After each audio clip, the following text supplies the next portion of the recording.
En introduction de cette vidéo, donc cette vidéo un petit peu de retard parce que j'avais mis un passage super marrant de l'émission Faites entrer l'accusé, mais je me suis fait striker par YouTube. Donc je supprime l'introduction et voici la vidéo de la semaine. Bonjour, je m'appelle Anne-Sophie Duménil, je suis secrétaire médicale et j'aide les futurs secrétaires médicales en difficulté à réussir. Alors aujourd'hui, je voudrais faire un truc sur l'orthographe. Alors avant ça, je t'invite à rejoindre les centaines de futurs secrétaires médicales qui sont abonnés à notre chaîne en cliquant tout simplement sur s'abonner et en activant la petite cloche pour être prévenu dès que je mets en ligne une nouvelle vidéo. Et je t'ai aussi mis des petits cadeaux dans la description, donc il y a notamment la checklist de l'orthographe qui va t'être utile en complément de cette vidéo. Donc je t'invite à regarder ce que j'ai mis et tu pioches dans ce qui t'intéresse. Donc pour en revenir aux fautes d'orthographe, c'est pas un secret, je t'ai déjà avoué dans des précédentes vidéos et dans des articles de mon blog qu'il y a quelques années j'étais complètement nulle en orthographe et que je faisais pas mal de fautes. Et c'est en 2009 que j'ai eu un déclic, parce que ça faisait un moment que le métier de secrétaire médical me faisait de l'œil, mais que je me disais qu'avec mon niveau en orthographe, aucune formation digne de ce nom, aucune bonne formation sérieuse ne m'aurait acceptée. Donc certes, il y avait bien les quelques formations très connues, les 2-3 formations très connues qui acceptent tout le monde, qui te font passer des tests bidons et qui t'acceptent quoi qu'il arrive, tant que tu payes et qui coûtent un œil ou un bras.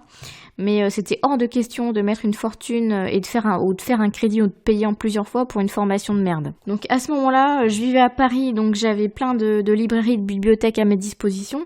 En fait, moi je suis du nord de la France, mais j'ai vécu 4 ans à Paris. Donc j'ai essayé les livres.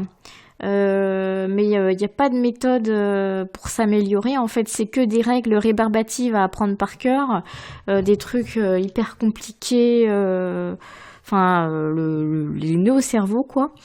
Donc j'arrivais pas à m'améliorer, je faisais encore des fautes et ça me demandait un gros effort pour essayer de m'y intéresser à tous ces livres-là, parce que les livres en question et les vidéos que je regardais sur YouTube, ça donne juste envie de s'endormir, il n'y a pas d'autre mot, quoi. Et donc ça sert à rien de perdre ton temps et ton énergie et surtout ta volonté, parce qu'on a une réserve de volonté limitée tous les jours. Tu sais que même le matin, le fait de choisir entre un croissant et un pain au chocolat, ça entame ta réserve de volonté. Donc ça sert à rien de gâcher ta réserve de volonté à courir après tous les livres sur l'orthographe, la grammaire et la conjugaison.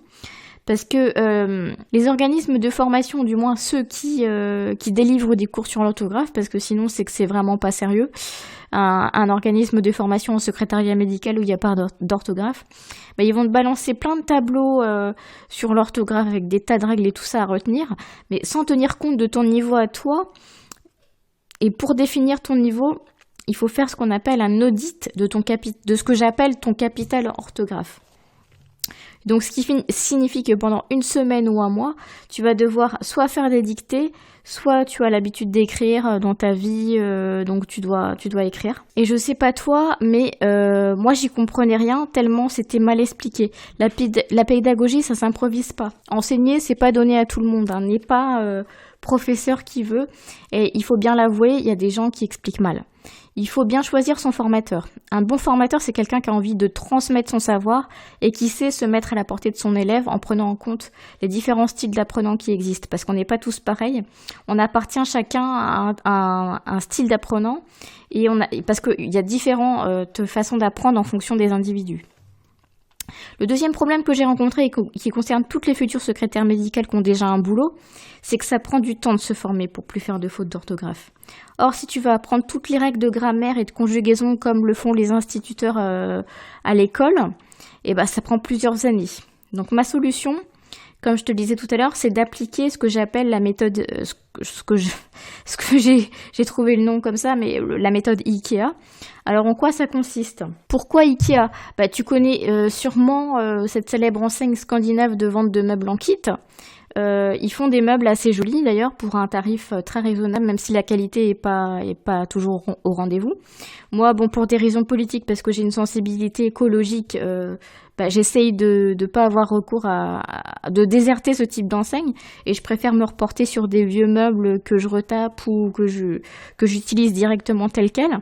Mais IKEA, ils ont la particularité de vendre du mobilier en kit. Donc tu connais, t'achètes par exemple une commode, tu repars avec un carton qui contient donc la commode en question et plusieurs morceaux que tu dois assembler pour reconstituer le meuble, ainsi qu'un mode d'emploi pour t'expliquer comment et dans quel ordre tu dois monter le meuble.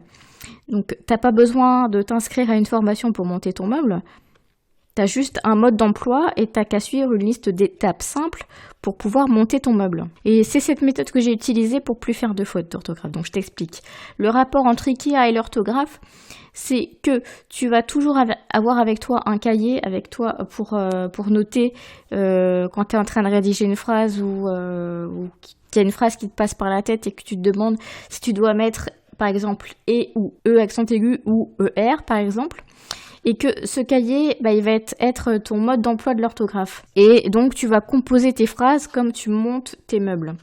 Donc, le deuxième rapport entre la méthode IKEA et cette histoire de cahier, c'est que, comme pour IKEA, où tu n'as pas besoin de suivre une formation pour apprendre à monter un lit ou une commode, et où tu n'apprends pas toute l'histoire des meubles de la Renaissance à nos jours, avec cette méthode, tu appliques directement la règle sans avoir à te poser de questions.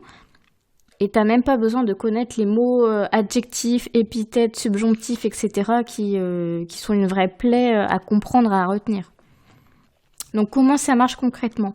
Donc l'idée, tu l'as comprise, c'est d'avoir toujours avec toi dans ton sac ou à portée de main soit un carnet, soit un cahier au format A5, mais un petit format pour que tu puisses l'avoir tout le temps avec toi et qui soit facilement transportable pour en faire ton journal d'aide à l'orthographe. Dès que tu devras écrire une phrase ou que tu hésiteras sur une règle d'orthographe, tu cherches la réponse sur Internet et tu notes cette règle dans ton journal avec des mémos pour mémoriser la règle avec tes mots à toi. Dans ce journal, tu vas prendre des notes, tu vas travailler, écrire, lister, gribouiller, rayer, griffonner, dessiner, bref, tout ce qui peut te permettre de mémoriser sur le long terme en t'amusant pour que ça soit pas rébarbatif et que ce soit assez fun, sinon ça va pas rentrer. Donc prends le temps de bien choisir ce cahier ou ce carnet qui va te servir de journal parce que tu vas le garder longtemps. Donc tu pourras aussi y ajouter des photos, des images imprimées à partir d'internet ou découpées dans un magazine pour mettre un peu, comme je te disais, de fun dans ton journal pour que tu aies spontanément envie de t'y plonger.